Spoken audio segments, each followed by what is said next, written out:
Damos comienzo a un nuevo programa, Servidores de Dios. Quien te habla es Manuel Cornejo. Estaré compartiendo la palabra de Dios y lo haré de una manera expositiva, versículo a versículo. Y en esta ocasión será en el libro de Josué, capítulo 1 y versículo 12, donde dice: También habló Josué a los rubenitas y gaditas y a la media tribu de Manasés, diciendo: El pueblo de Israel es considerado por Dios como una unidad, por tanto para todo el pueblo son las promesas. Y es cierto que la tribu de Rubén y de Gad, junto a la mitad de la de Manasés, habían solicitado y obtenido de Moisés que sus posiciones fueran en la Transjordania, es decir, al otro lado del río, donde estaban asentados en aquellos momentos. Esas tribus poseían una gran cantidad de ganados. Las tierras de Jaset y de Galaad les pareció el lugar más apropiado para ellos, como nos dice en Números, capítulo 32 y versículo 1, donde dice: Los hijos de Rubén y los hijos de Gad tenían una muy inmensa muchedumbre de ganado, y vieron la tierra de Jaset y la de Galaad, y les pareció el país lugar de ganado. La tierra de Jaset o Yaset es probablemente la situada al oeste o noroeste de Rabat Amón, en lo que hoy sería Amán, es decir, la capital de Jordania. Y hasta es probable que sea la actual Iber es Siret o Sar, al sur de Amán. Por otro lado, Eusebio la está situando a una distancia de 10.000 pasos de Filadelfia, Amán, y 15.000 de Esbón. Este era un terreno muy fértil, con abundancia de agua y también de pastos, y en esa zona había una gran fuente que daba origen a Wadit Nirim, uno de los afluentes del Jordán que, como la mayoría de ellos, es un pequeño curso de agua, seco muchas veces durante el verano.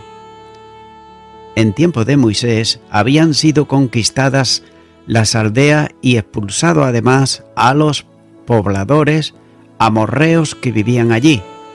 Números capítulo 21 y versículo 32 dice: También envió Moisés a reconocer a Jazer, y tomaron sus aldeas y echaron al amorreo que estaba allí. Pero después del reparto de la tierra, sería posesión de la tribu de Gad.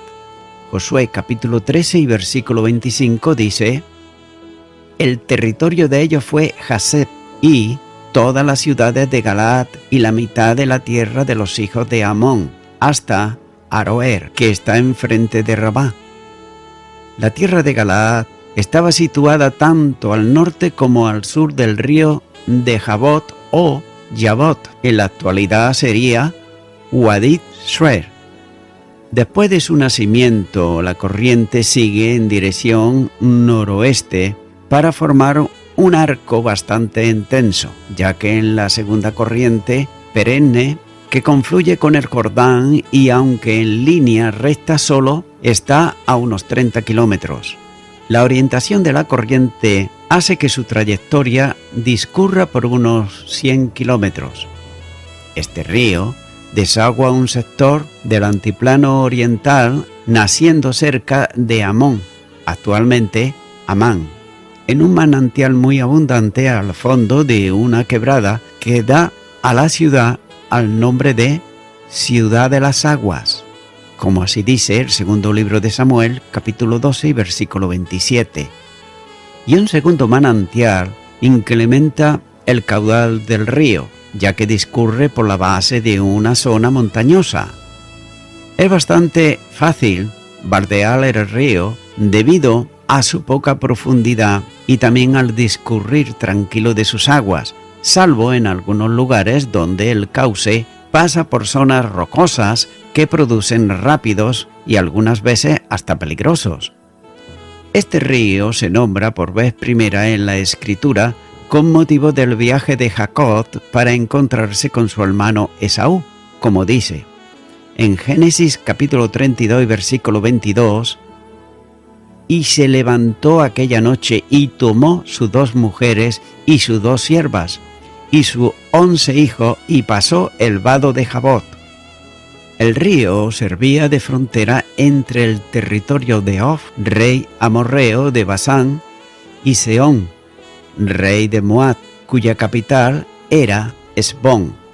En el libro de Números, capítulo 21 y versículo 24, dice: y lo hirió Israel a filo de espada y tomó su tierra desde Amón hasta Jabot, hasta los hijos de Amón, porque la frontera de los hijos de Amón era fuerte. Estaba también separado por el territorio de Amón. Deuteronomios capítulo 3 versículo 16 dice: y a los rubenitas y gaditas le di de Galaad hasta el arroyo de Amón, teniendo por límite el medio del valle hasta el arroyo de Jabot, el cual es límite de los hijos de Amón. El río de Jabot divide la zona de Galaad en 2 partes, la parte norte y la parte sur. La parte inferior del río riega el valle Uberimo, que en razón de discurrir a un nivel inferior al del mar produce una vegetación de características tropicales. Y junto a ella se extienden las llanuras donde las gramíneas crecen espontáneamente y la avena es también abundante. La corriente del agua sigue un curso entre árboles y también arbustos, ya que todo a lo largo del valle aparecen plantaciones de árboles frutales, siendo un verdadero vergel. Esta tierra poseía además un buen número de corrientes de agua y también de manantiales mayor que las de Basán, lo que le hacía muy propia para el desarrollo de la ganadería, así como para sostener a una población asentada en ella. Y al norte de Jabot hay zonas con abundante arbolado, pero al sur los árboles son escasos, ya que la región limita al oriente con un área de bajas colinas muy secas, extendiéndose luego al desierto. Por otro lado, algunos han apuntado la posibilidad de que aquellas 2 tribus y media no tuvieran un alto sentido espiritual sobre el significado de la tierra prometida. También sugieren que tal vez ellos estaban atraídos solamente por cuestiones temporales y que la codicia fuese una de las razones cuando pidieron a Moisés aquel territorio al este del Jordán. Pero lo único evidente conforme al relato bíblico es que aquella tierra era una tierra buena en pastos para sus numerosos ganados. Por tanto, las otras son meras suposiciones basadas en criterios personales, ya que es preciso recordar también que los territorios que le habían sido dados para el asentamiento al este del Jordán estaban comprendidos dentro de las fronteras que Dios había señalado a Abraham al tiempo de la promesa. Es verdad que para el momento en que Israel llegó a los llanos de Moab, lo que se le iba a entregar era una parte de la tierra de la promesa, y que sus límites estaban básicamente al oeste del Jordán. Por tanto, Josué llamó a los jefes de las familias de las 2 tribus y media para que compartieran el resto de sus hermanos la conquista de la tierra que Dios le había prometido. Y note que aquellos no rechazaron su colaboración para la conquista. Sin embargo, su interés estaba puesto en el territorio fuera de aquella tierra a conquistar. Las ventajas para ello estaban en la tierra de Transjordania, y aquel territorio era bastante para ellos, ya que las condiciones materiales orientaron sus pensamientos y decidieron en la elección. Esta actitud puede servir como ilustración a la actitud del cristiano cuyo compromiso con las batallas espirituales del pueblo de Dios son meramente ocasionales. Son sus circunstancias, son sus necesidades de cada día, la abundancia de recursos, las comodidades de las ciudades bien construidas para su residencia, las posibilidades de sus negocios, lo que condicionan su modo de vida. Note que la fe de estos no les permite descansar en la provisión que Dios le daría conforme a sus promesas, ya que no están plenamente orientados hacia el cielo, sino hacia la tierra. No son cristianos mundanos, es decir, amadores del mundo, simplemente son cristianos terrenales, esto es, aferrados a las cosas temporales sin que sus ojos estén puestos en el cielo.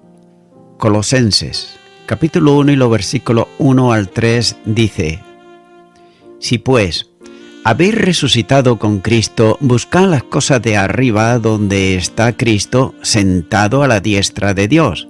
Poned la mira en las cosas de arriba, no en la de la tierra, porque habéis muerto y vuestra vida está escondida con Cristo en Dios.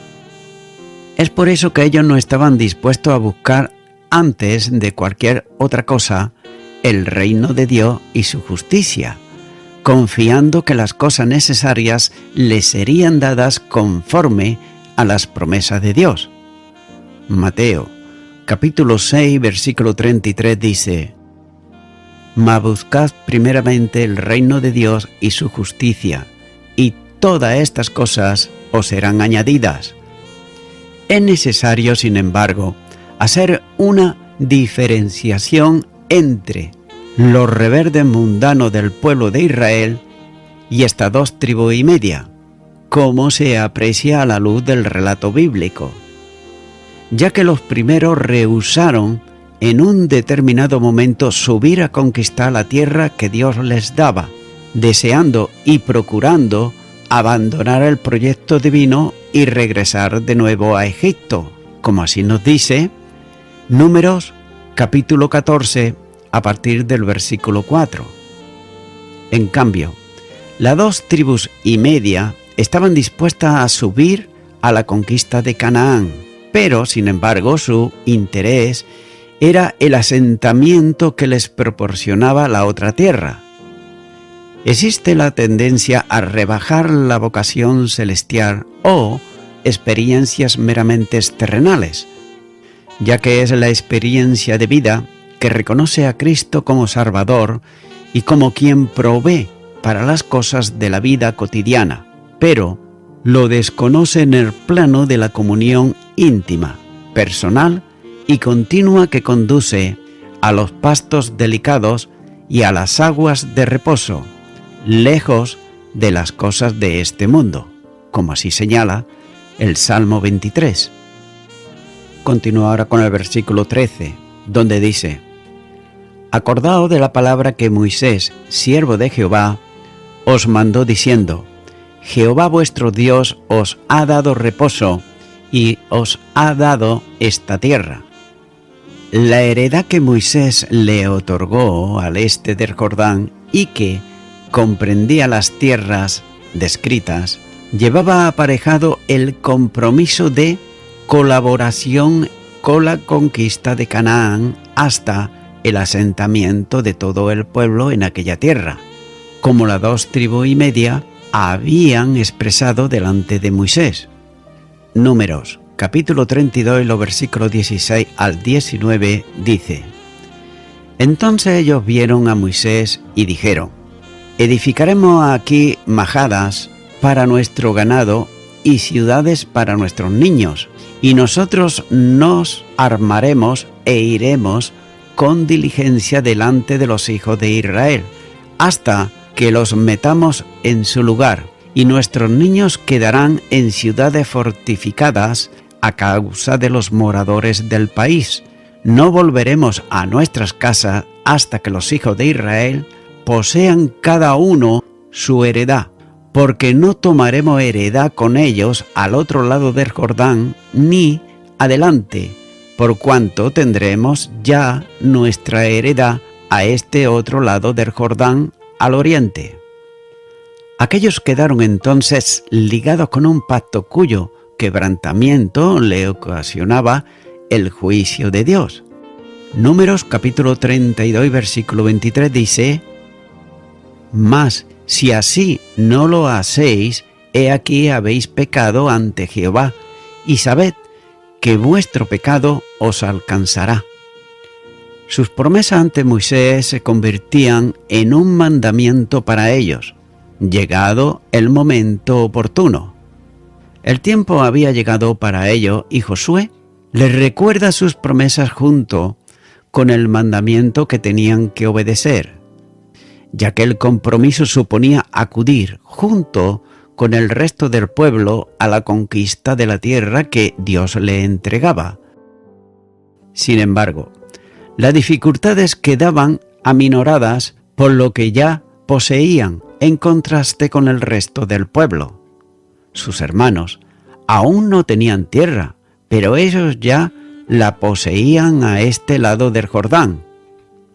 Josué les habla desde esa posición, recordándoles lo que Dios le había dado, cuando dice: «El que os dio reposo y esta tierra».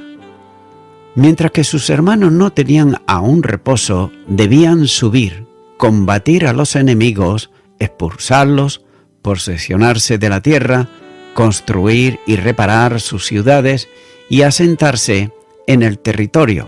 Pero ellos, nótese, que ya habían alcanzado esa bendición. Es por eso que el compromiso que Josué les recuerda tiene que ver con la identificación con el resto de sus hermanos y el amor hacia ellos, ayudándoles en sus dificultades. Por otro lado, el cristiano también forma parte de un pueblo unido a Cristo.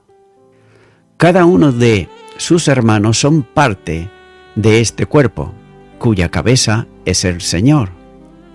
Efesios capítulo 1 y los versículos 22 al 23 dice: «Y sometió todas las cosas bajo sus pies, y lo dio por cabeza sobre todas las cosas a la Iglesia, la cual es su cuerpo, la plenitud de aquel que todo lo llena en todo». Cada uno de los creyentes es, a su vez, miembros del cuerpo con el resto de sus hermanos. Primera de Corintios capítulo 12 y versículo 27 dice: «Vosotros pues sois el cuerpo de Cristo, y miembros cada uno en particular». Esta unidad espiritual que vincula a uno y a otros hace a cada creyente solidario con el resto de sus hermanos. Primera de Corintios capítulo 12 y versículo 20 dice: «Pero ahora son muchos los miembros, pero el cuerpo es uno solo». Cada uno debe de colaborar en el interés y también en las necesidades de los otros, ya que nadie puede sentirse imprescindible, pero ninguno deja de ser necesario. La primera carta a los Corintios, capítulo 12, y ahora el versículo 21 dice: «Ni el ojo puede decir a la mano: no te necesito, ni tampoco la cabeza a los pies: no tengo necesidad de vosotros». En el cuerpo espiritual, Dios ha puesto los miembros para mantener la unidad de acción del cuerpo. Cuando dice: «sin desavenencias, para que los miembros todos se preocupen los unos por los otros». Primera de Corintios, capítulo 12 y versículo 25. Esta unidad espiritual lleva a experiencia colectiva lo que es experiencia individual, padeciendo en las dificultades y alegrándose en las bendiciones de los otros. Primera de Corintios capítulo 12 y ahora el versículo 26 dice: «De manera que si un miembro padece, todos los miembros se duelen con él, y si un miembro recibe honra, todos los miembros con él se gozan». el hecho de haber alcanzado posiciones y bendiciones no permite al cristiano desentenderse de las dificultades del resto de sus hermanos, sino todo lo contrario. Quienes han llegado a experimentar del reposo y además de disfrutar al poseer lo necesario, no pueden desentenderse de aquellos otros que todavía no lo han alcanzado. El amor de Dios derramado en el corazón de cada creyente por el Espíritu nos dice en Romanos capítulo 5 y versículo 5: y la esperanza no avergüenza, porque el amor de Dios ha sido derramado en nuestros corazones por el Espíritu Santo que nos fue dado. Y esto hace sentir de Jesús, por lo suyo sea el mismo sentir de cada creyente hacia sus hermanos. El amor no se expresa en palabras, sino en acciones concretas. Ya que no es suficiente con hablar de amor, es necesario también manifestarlo. El apóstol Juan enseña sobre esta actitud cuando escribe y dice: en esto hemos conocido el amor en que Él puso su vida por nosotros.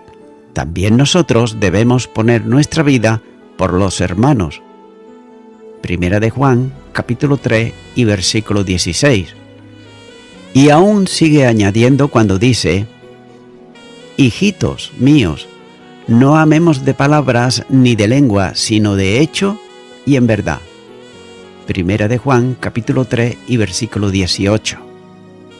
Las actitudes cristianas resultan estériles completamente si no van acompañadas de una actividad que las exprese en acciones concretas. El amor se manifiesta en trabajo, como Pablo dice, por ejemplo, en la primera carta a los Tesalonicenses, capítulo 1 y versículo 3, acordándonos sin cesar delante de Dios y Padre nuestro de la obra de vuestra fe, del trabajo de vuestro amor y de vuestra constancia en la esperanza en nuestro Señor Jesucristo. El trabajo de amor se orienta y evidencia en la entrega hacia los hermanos, hasta el límite de la propia vida, como consecuencia natural de la identificación con Cristo Jesús. Y voy concluyendo con esto. Acabo de leer en este versículo cuando dice: Jehová nuestro Dios os ha dado reposo. Note que esa clase de reposo va acompañado de un reposo en cuanto a la mente, ya que no es un reposo como las demás tribus que han de esperar primero el resultado de la guerra antes de obtener su posición, sino que ellos han de confiar en el Señor de que le dará la victoria. Es por eso que en su mente tienen ese reposo. Pero también ha dado reposo a vuestras familias, dándole la tierra, esta buena tierra, como nos dice la palabra de Dios. Es por eso que cuando confiamos y depositamos nuestra fe en el Señor Jesucristo, Él nos va a dar ese reposo. Amigo y amiga oyente, solamente se tiene el reposo de Dios cuando hemos sido justificados por Jesucristo, que nos reconcilia con Dios, por medio del sacrificio que Jesús llevó a cabo en la cruz. La palabra de Dios nos dice en Romanos capítulo 5 y versículo 1: justificados pues por la fe tenemos paz para con Dios por medio de nuestro Señor Jesucristo. Es por eso que ningún ser humano en la tierra puede tener esa paz, puede tener esa justificación, ese reposo con Dios si no tiene a Cristo en su corazón. Y es por esta razón que yo te invito ahora en este momento a que tú le aceptes a Él, a Jesucristo, en tu corazón. Si nunca lo has hecho, pues yo te animo a que tú ores conmigo y repitas esta oración, ya que es el primer paso de tu parte para obtener la salvación y la vida eterna. Ora conmigo y repite ella donde estás y di: Señor Jesucristo, he tratado de justificarme por mis propios méritos y por mis obras delante de Dios. Pero tu palabra me muestra que solamente soy justificado por la fe y podré tener paz para con Dios por medio de ti, de Jesucristo. En esta hora te quiero pedir perdón por todos mis pecados y me arrepiento de ellos. Te recibo ahora a ti, Jesucristo, como mi único y suficiente Salvador, en el nombre de Jesús. Amén.